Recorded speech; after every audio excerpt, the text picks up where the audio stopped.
Hello and welcome to a brand new edition of Keefer's Corner. I'm Jeremy Nygaard. This is Coach Dan Keefer. Dan, how are you doing tonight? I'm doing great.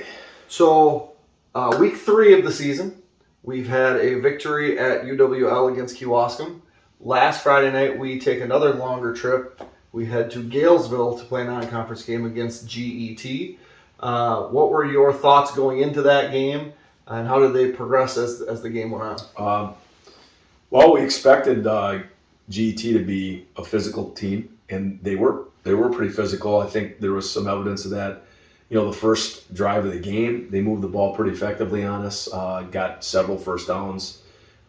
It's always difficult to simulate, just their timing of the foot to foot, and you can watch it, but they practice it and they're good at it.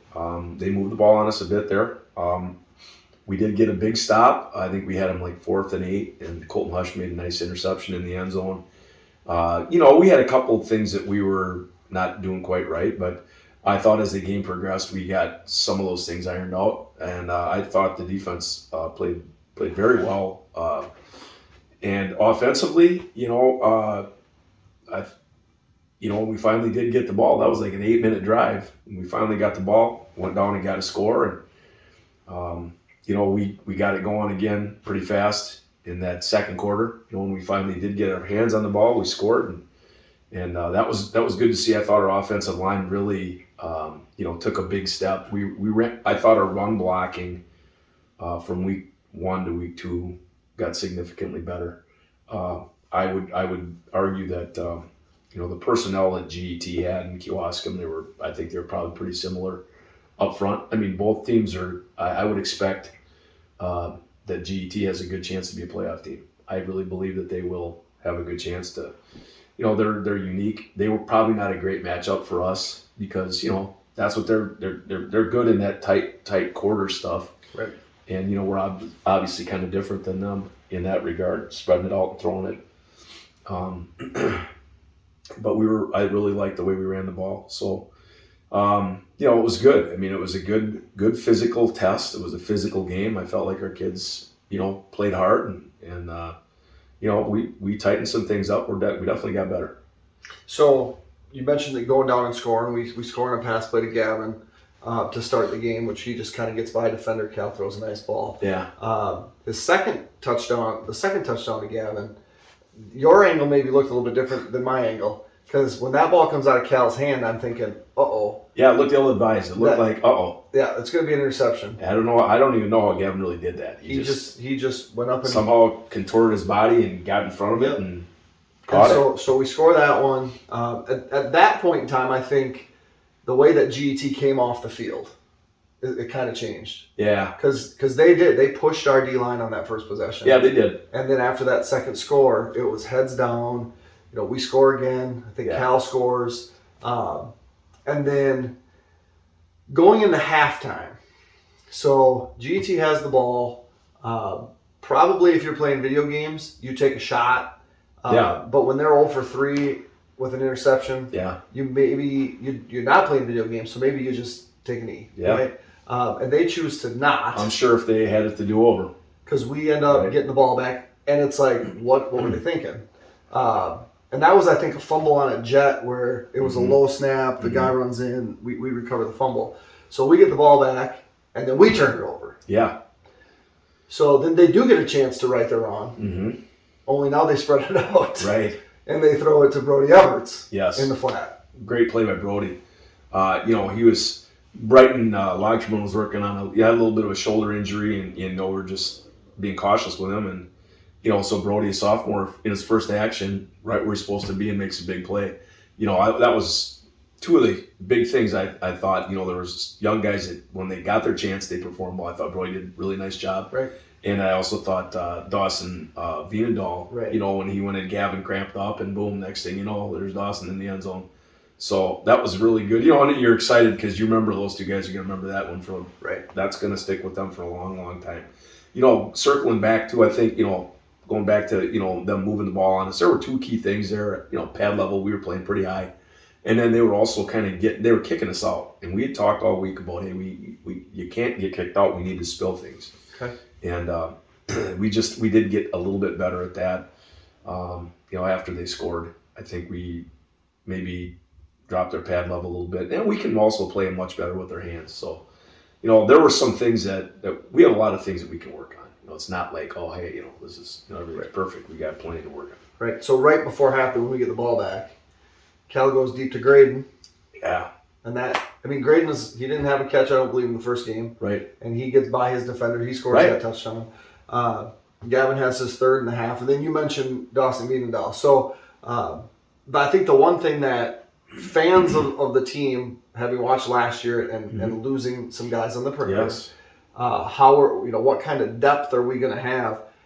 Dawson Beadendahl catches that ball and just accelerates around the corner and is playing at a different speed. Yeah, he looked very fast. So he is fast. Is having all of these, because there's depth on the perimeter, which when we've had depth on the perimeter in the past, it's like we have 2 receivers and we have 4 receivers capable of being receivers. Mm-hmm. Here we have 4 receivers playing, plus if we're counting Colin as a tight end, because I'm counting Graydon, I'm counting Gavin, I'm counting Hush, and I'm counting Ryan Beadendahl, absolutely. And now we're bringing in sophomores that, have depth with 4.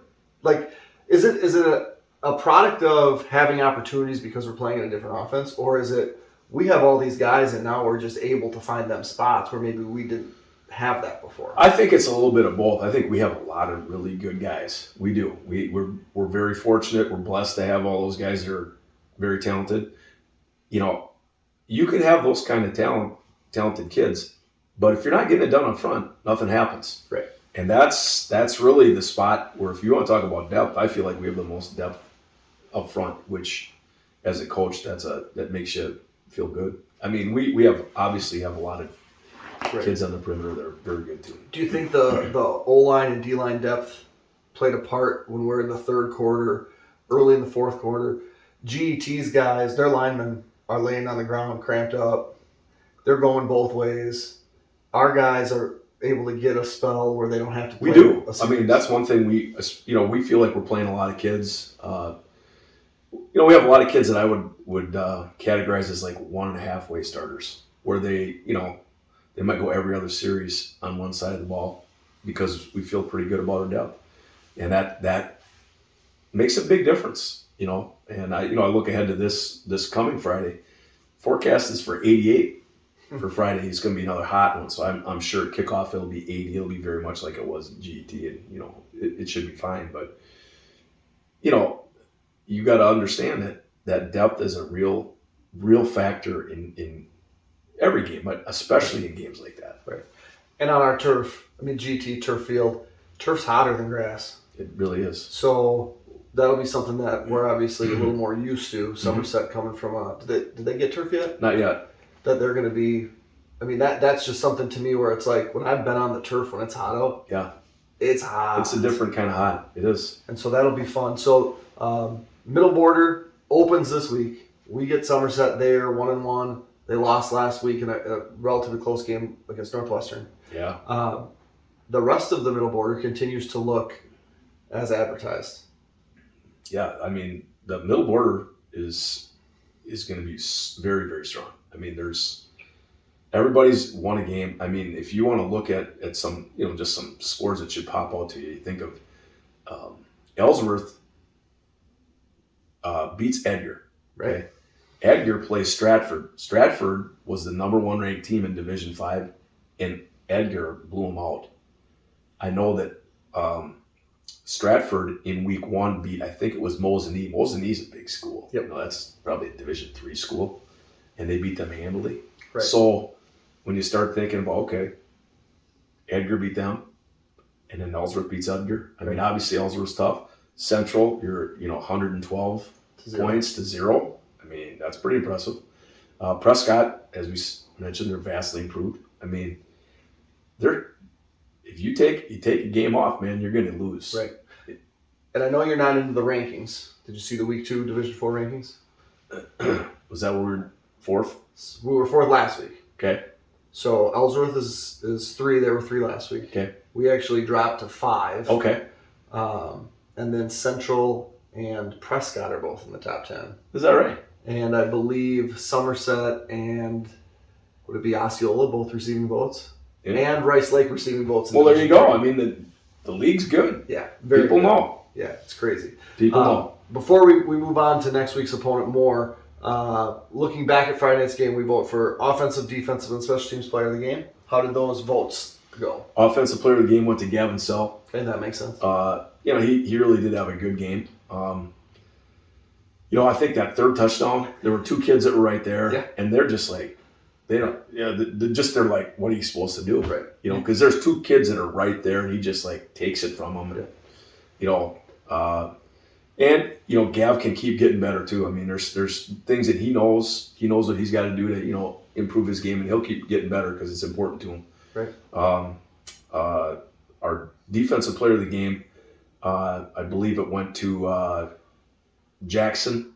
Okay. Jackson Johansson. He really played well, physical. He likes to just stick his nose into everyone's business. Yeah, he's a tough kid. He really is. He's super tough. I take it back. I believe. Gosh, I should have put it. I should have. It might have been Hush. Hush had such a good game too. He was fantastic. And honestly, the votes were super close. I just can't. Yeah. You tell someone else to write it down, and then we hand it out. I've been there. Well, usually I can remember it. And then our special teams went to Gus again. Okay. He kicked the ball better than I thought he kicked it in week 1. Yeah. The one I think he just missed to Yeah. the left, but it comes off his foot like a kicker. It does. As opposed to a football player trying to kick. It does. He's going to make some big kicks before it's done. He made a big tackle. We had a coverage thing on kickoff, and that was great to see him get that done. That helped us. You said last week you're going to teach him how to tackle. Oh, hey, he got it done. Yeah. I mean, it doesn't have to be pretty. It doesn't have to be pretty. Just get it done, right? Absolutely. Just to get it done. So after Friday night, Yep. we come back for our JV season opener. Yeah. And we have a freshman game last night as well. Yep. At Kingfield. So I believe the C squad played Amory. Yes. Followed by JV hosting Menominee. How'd those games go? They went well. I thought we really had a good night. Very proud of both teams, but I'll start with the freshmen. Amory has 2 levels of football. Right. So I really don't know how many freshmen they have, but I would assume, the way we do it, it's the way it's done. If you're not a starter on varsity, You're on the other team. You're going to play in that other game. Yep. So, our freshmen were playing against freshmen. I'm sure quite a few sophomores, and I'm sure there were some juniors that are, on the cusp of starting. And it was quite evident when you looked out there. They really had some big kids. Amory had some big kids, but our kids really played hard. We lost 22-20. Okay, that's fine. We're right in it. It was an entertaining game too. We had chances, we just couldn't quite get it done at the end. We had the possession, and I think we got down inside about the 15. I want to say going into for a potential game-winning score, and we just couldn't quite finish it. But I was so proud of how hard those kids played, and they really did a good job, and they're growing, they're getting better. Right. And our JV, I talk about our depth. I think it was pretty obvious because Menominee's they're traditionally a good program, and they have a good number of kids, and they had some big kids. That looked like a pretty tough outfit, and it was a good physical game. That was one of the better JV football games that I remember seeing. I mean, just for level of play, really good football. I thought our O-line did great. Again, we have a number of good kids, and that depth was evident. I thought Trent Gordon really ran hard. He's going to be a very good player. Hard-working kid. What's awesome is that sophomore year is your hardest year in football because you play Monday night JV game, and that's great. It's the next day. Now you going hard again. Hey, it's varsity practice. Tuesday is a grinder, right? And we don't have time for it. If feel great. And I just was really impressed. With Trent today, I know he was sore, but he really gave great looks in practice. They as did Jimmy Kropelnicki. There were a bunch of guys across the board. Those guys really, they're tough kids, and that's really important for our team. But back to that JV, really thought that defensively, you could see there was some improvement. Kids are starting to figure things out. I thought we moved the ball offensively pretty well. Landon Venedal made some nice throws, made some nice decisions, made a couple that he probably liked to have back. But you know what? Hey, that's what it's about. We're trying to figure out, how we can get better and how do we deal with adversity and what happened, and I think all those experiences are really good for kids. So it was a terrific night, and it was nice to see us beat Menominee. Ended in a win. 30-19, we beat them. Nice. Yeah. So and we played well. I mean, we were able to run the ball and we mixed it up a little, and so that was great. So now we have Tuesday practice, Wednesday practice, Thursday pregame, Mm-hmm. Friday conference opener against a Somerset outfit that maybe doesn't look the same as it has in the past. They're tough. I mean, they're doing similar things that they've done. Now they started this with Coach Larson. They kind of went to the spread option, which a lot of people never thought would happen. A lot of stuff that Ferris State does. Okay, that's where Rocky is, right? Nope. No, Ferris State's in Michigan. His son's out in North Dakota. Okay. But anyway, Ferris State's a Division II school that's been dominant at spread option football for a number of years.